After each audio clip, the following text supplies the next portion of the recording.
লোকটাকে বিদায় করবো, তাই না?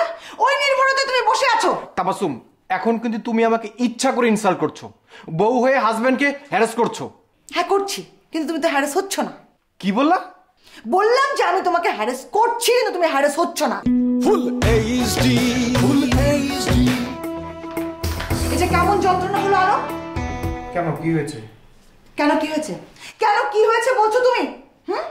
একটা লোক, বাইরের লোক, ঘরে ঢুকে সোফার উপর পা তুলে নাক ডেকে ঘুমাচ্ছে।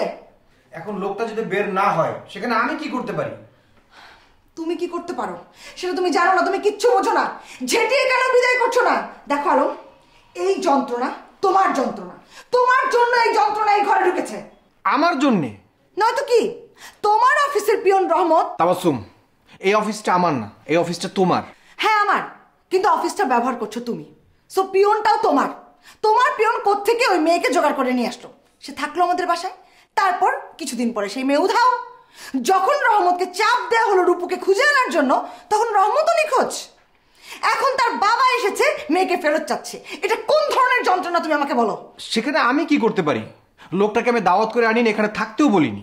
আলম, তুমি যে তাকে দাওয়াত করে আনোনি সেটা বোঝার ক্ষমতা আমার আছে, কিন্তু তুমি তাকে কেন ঝেঁটিয়ে এখনো বিদায় করছো না সেটা আমি বুঝতে পারছি না।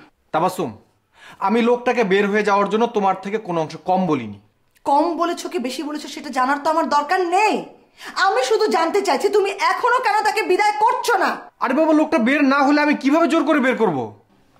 আমি না বুঝি না আলম, তুমি কি এই বাড়ির গৃহকর্তা, গৃহস্বামী, নাকি অন্য কিছু? সব কিছুতেই তোমার কেন তোমার বউয়ের উপর নির্ভর করতে হয়?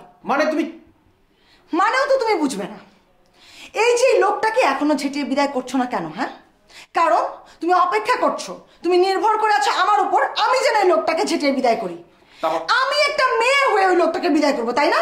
ওই নির্ভরতায় তুমি বসে আছো। তাবাসসুম, এখন কিন্তু তুমি আমাকে ইচ্ছা করে ইনসাল্ট করছো, বউ হয়ে হাজবেন্ডকে হ্যারাস করছো। হ্যাঁ করছি, কিন্তু তুমি তো হ্যারাস হচ্ছ না। কি বললা? বললাম যে আমি তোমাকে হ্যারাস করছি, কিন্তু তুমি হ্যারাস হচ্ছ না। তোমার মধ্যে যদি সেই বোধ থাকতো যে আমি তোমাকে হ্যারাস করছি, তো তুমি এখন গিয়ে তাকে ঝেঁটিয়ে বিদায় করতে। ঠিক আছে, আমি এখন এই মুহূর্তে এই লোকটাকে হাত পা ভেঙে বের করার ব্যবস্থা করছি।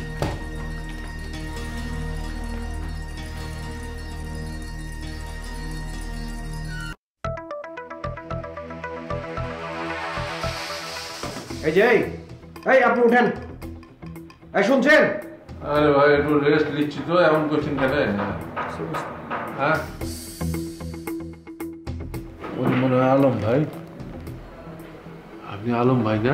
এই আপনি সোফার উপর শুয়ে আছেন কেন? আপনার প্রবলেম কি? হ্যাঁ, একটু রেস্ট নিচ্ছিলাম ভাই, নিতে দিলেন না। বয়স হয়েছে না, একটু জার্নি করেছি, খুব ধকল গেছে। আপনাদের যে পুরনো বাসায় গিয়েছিলাম, তো গিয়ে আপনাদের তো পেলাম না। মেয়ে তো ওই বাসার ঠিকানা দিয়েছিল, তো এখন সেই ঠিকানা জোগাড় করে এখানে আসলাম। অনেক ঝক্কি ঝামেলা গেছে। রেস্ট নেওয়া হয়েছে? হ্যাঁ, এখন একটু ফ্রেশ লাগছে। তাহলে এখন আপনি দয়া করে চলে যান। কোনটায় যাবো? আপনি কোথায় যাবেন সেটা তো আমরা জানি না, আপনি এখান থেকে চলে যাবেন সেটাই বলছি। কি সুন্দর আজব কথা বললেন ভাই। আমার মেয়ে এখানে চলে এসেছে আর আমি মেয়েকে ফেলে দিয়ে চলে যাব? আপনি যে যথেষ্ট বাড়াবাড়ি করছেন এটা বোধহয় আপনি বুঝতে পারছেন না। ঠিক আছে, বাড়াবাড়ি করবো না, আমার মেয়েকে ফেরত দেন। আপনাকে ভালোভাবে বুঝিয়ে বলা হয়েছে আপনার মেয়ে এখানে নেই। তাহলে আমার মেয়ে কোনটা আছে? আপনার মেয়ে কোথায় আছে সেটা আমরা জানি না। কিন্তু আমি জানি আমার মেয়ে এই বাসায় এসেছিল, আমি এখান থেকে তাকে নিয়ে যাব। আমরা কি আপনার মেয়েকে এই বাসায় এনেছিলাম? তাহলে সে এখানে এলো কি করে? এই উজবুক লোককে তো আমার পক্ষে বোঝানো সম্ভব না তাবাসসুম। আমি আবার এসে যদি তোমাকে দেখি কইরা, তাহলে তোমার খবর আছে। আমি আমার মেয়েকে ছেড়ে যাচ্ছি না, মনে রেখে তুমি। হ্যাঁ।